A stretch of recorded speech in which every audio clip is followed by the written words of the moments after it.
Hey, good morning everybody. Meteorologist Ryan Hoke here with a Sunday edition of the Hokey video blog. The Ironman Triathlon underway. John Bull from Wave 3 News, of course, all a part of that. They're swimming this morning in 69-degree water underneath air. That is about 47 to 48 degrees this morning, depending on where you're at. That is a chilly start. Yikes. When they moved the triathlon from August to October, I bet they didn't realize how incredibly cool this very date in October would be during the morning hours. So certainly a cool one out there for those folks. Improving by this afternoon into the mid-70s. And in fact, we do have a little bit of fog out there this morning. You'll see it now from our Kentucky One Health SkyTrack network of cameras in Shepherdsville. I want to switch over here to a time-lapse that I just took of the sunrise this morning from that camera, and you'll see how incredibly beautiful it was. Look at those beautiful colors there. A little bit of fog in the background near the Salt River, and of course, the fog kind of comes in a little more during the sunrise there. That'll mix out throughout the next few hours here across wave country. Those temperatures starting out in the upper 30s outside the city. Tell City down to Litchfield at 39. Saw Litchfield at 38 degrees earlier, and now we've got the upper 30s still in Seymour and North Vernon. Lower 40s elsewhere, 47 here in the city as of this moment.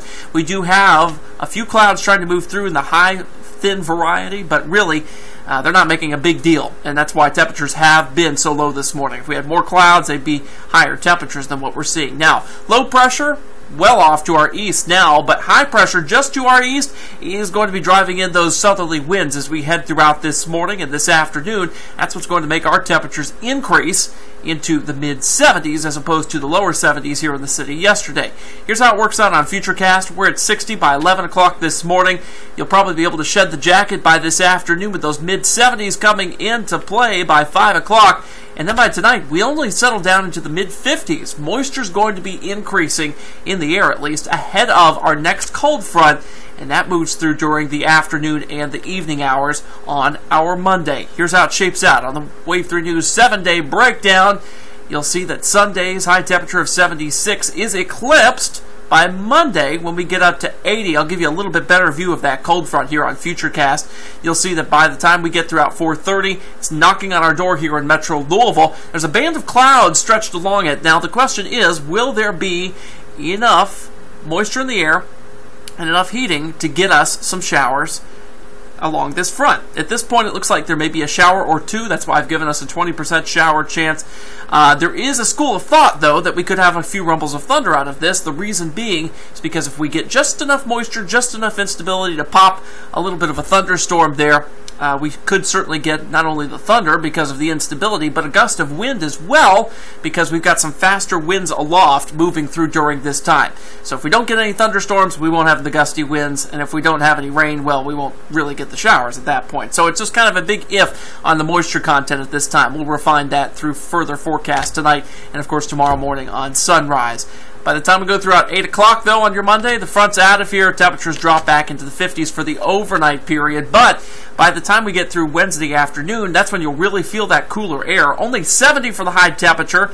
We recover somewhat on Wednesday. By Thursday, we dip back down because of yet another front that's going to be moving through. This is a parade of cold fronts. The first one, of course, Monday into Tuesday. The next one, Wednesday into Thursday. The third in this trio coming Friday into Saturday. That's the big one. That's the one that I think could trigger those high temperatures to be in the upper 60s to lower 60s, depending on your location, on Friday, but then the lower 60s, even here in the city, by Saturday.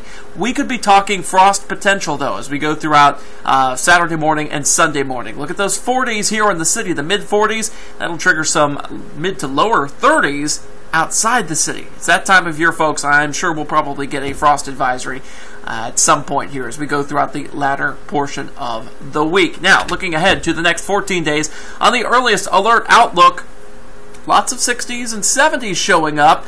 What I've done here is I've carried us through the 60s through about the 18th. By the 19th, we start to recover somewhat. We get a little more moisture ahead of another front, and this front looks like it's going to give us showers, and I think it may give us some thunderstorms either on Wednesday or Thursday. It's kind of iffy on at this point which day is going to be affected here, but one of those 2 days, showers and potentially some thunderstorms because of a little bit of instability kicking up there. They won't be bad or anything like that because this front's not going to be overly strong. It'll only knock us down into the 60s on the 23rd and the 24th. There is a school of thought, though, on the GFS that says we may see some 50s for highs out of this. That's not out of the realm of possibility, but I've not gone that aggressive just yet. Further forecasts may have some 50s added in there. That's it for now on the Hokey Video Blog. Have a very pleasant Sunday. I'm back here with you on Wave 3 News at 6 and 11. See you then.